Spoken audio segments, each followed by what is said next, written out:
Pemirsa, terkait dengan kinerja buruk kehakiman di lembaga Mahkamah Agung membuat Presiden Prabowo Subianto kembali mengutarakan niatnya untuk menaikkan gaji para hakim di Indonesia. Ya, hal itu dilakukan agar para hakim tidak mudah disogok.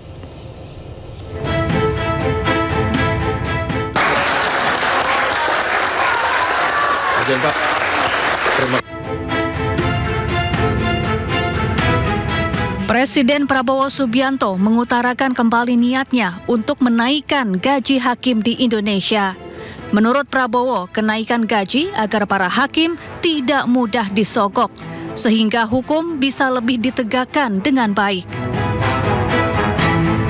Begitu banyak kebijakan kita yang akan kita lakukan untuk memperbaiki keadaan kesejahteraan rakyat kita dan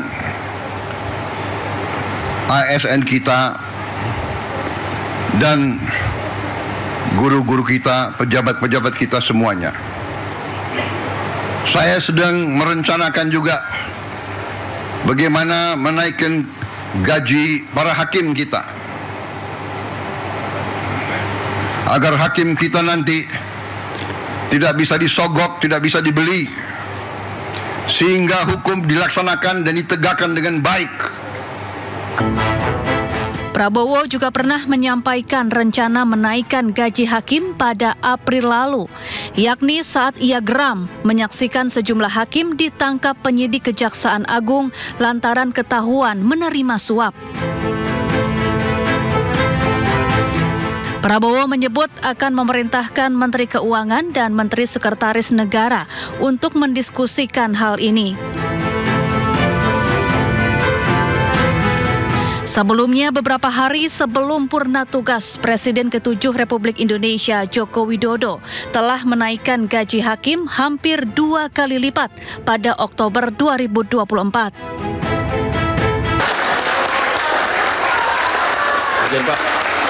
Terima kasih, Pak. Saya lanjut mimpin, Pak. Maju.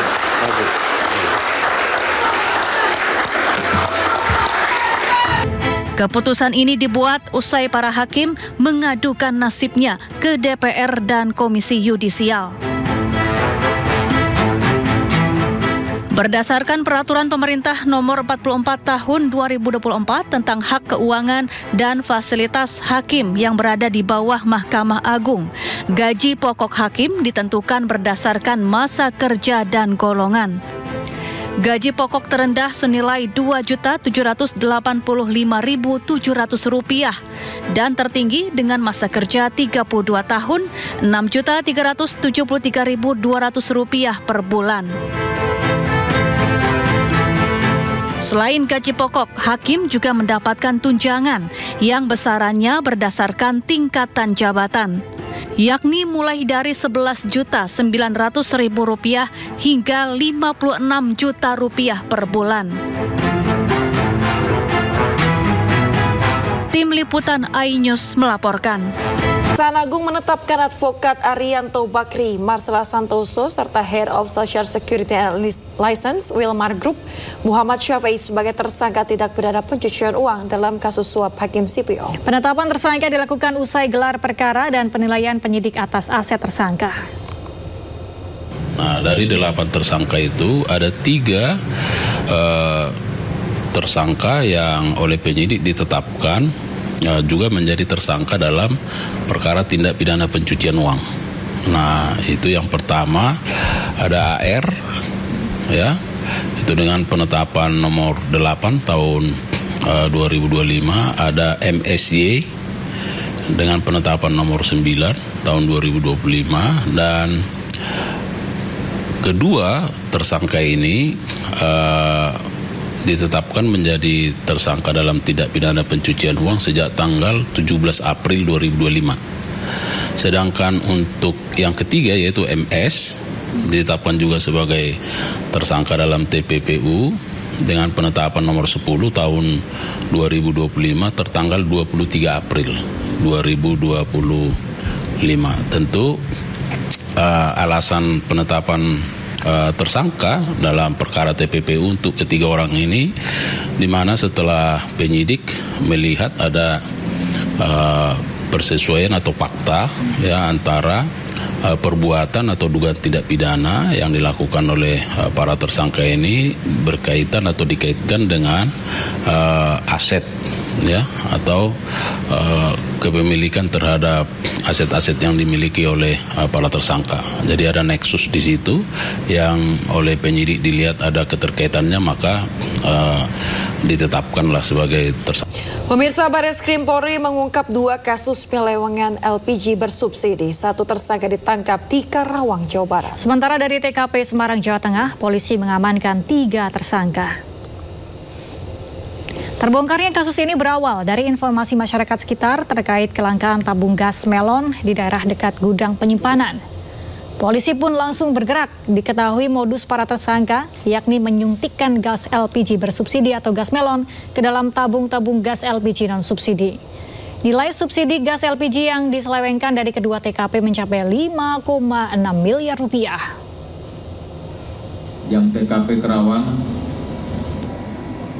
bahwa akibat dari tindak pidana dilakukan oleh tersangka tersebut mendapat keuntungan 106.356.000 rupiah per bulan. Sehingga kalau mereka sudah melakukan selama 1 tahun, ya, maka keuntungan total yang diperoleh lebih kurang 1.276.272.000.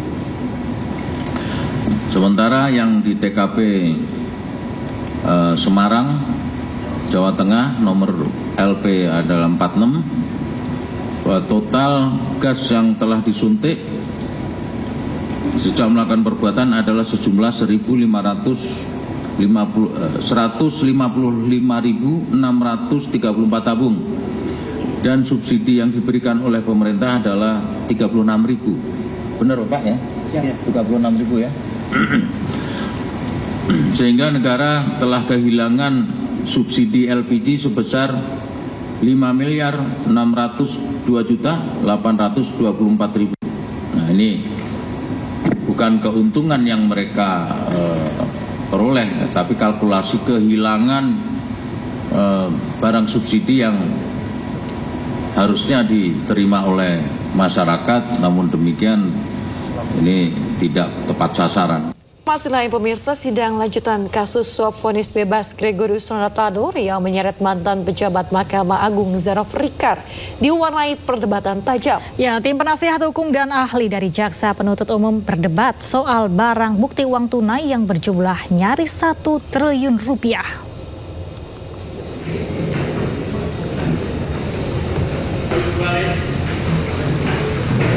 Sidang digelar di Pengadilan Tipikor Jakarta Pusat dengan menghadirkan 2 saksi, yakni pengacara dan ahli hukum pidana dari Universitas Jenderal Sudirman, Hipnu Nugroho. Perdebatan sempat terjadi saat pengacara Lisa Rahmat Andi Syarifuddin mempertanyakan apakah barang bukti uang tunai hampir 1 triliun rupiah yang ditemukan di kediaman terdakwa Zaraf Rikar merupakan hasil tindak kejahatan atau sekedar alat bantu kejahatan. Selaku ahli, Hipnu Nugroho menjelaskan bahwa status barang bukti ditentukan oleh korelasinya dengan perbuatan pidana yang dituduhkan.